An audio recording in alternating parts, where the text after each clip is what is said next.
We really are confident that the robotics are going to be a big part of the future in the dairy industry.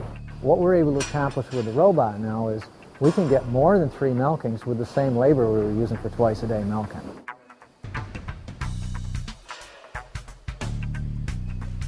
This dairy farm northeast of Albany, New York, has been taken over by robots.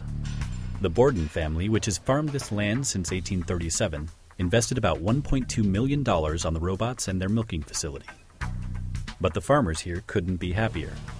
First step here is it goes in, and there's a couple of rotating brushes that swing in, and it goes around and it cleans off the teats and cleans off the bottom of the udder.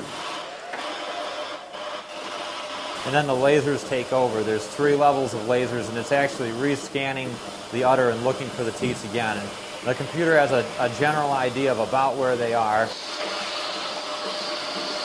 This technology does take one of the daily chores out of being a dairy farmer. Rising dairy prices, driven by demand for Greek yogurt and strong exports of cheese to China, have given the farmers hope of recouping their investment ahead of schedule. You'll have trouble finding agreement amongst dairy analysts what the milk price will be next year, much less than 7 or 8 years. Right. So it's still kind of a leap of faith. The robotic milking system has increased overall productivity for humans and cows alike, reducing labor costs. Meanwhile, the robots stand ready to milk the cows and clean the barn almost 24 hours a day. A human's probably a little bit faster. What the robots got probably all of us beat, and this is coming from, I'm a person who's milked cows for my whole life. The robot's incredibly consistent. This is the amount of grain she was supposed to get. This is the amount of grain that she got fed out. It's actually already done, so it's expecting her to finish up shortly. The cows receive a serving of specially flavored grain each time they walk into the milker. As a result, they've essentially learned to milk themselves. They pick the time when they want to go. She walks into the chute. The grainer is there in front of her, and it reads the transponder that's on her neck tag.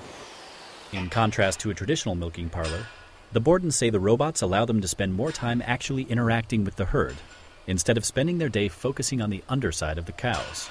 Most milking parlors you see, you really only see the back end of the cow. Anyway, it's really, they're not exposed. And so I don't see that as, building up much of a relationship. Despite a few slow learners that have to be helped along, the Bordens say the cows are surprisingly comfortable with the robots. It's a whole different herd of cows than we used to be. They're very docile. As you can see, they don't have a problem coming up and chewing on me the whole time. They're just very happy up here. So that happy cows make a happy farmer too.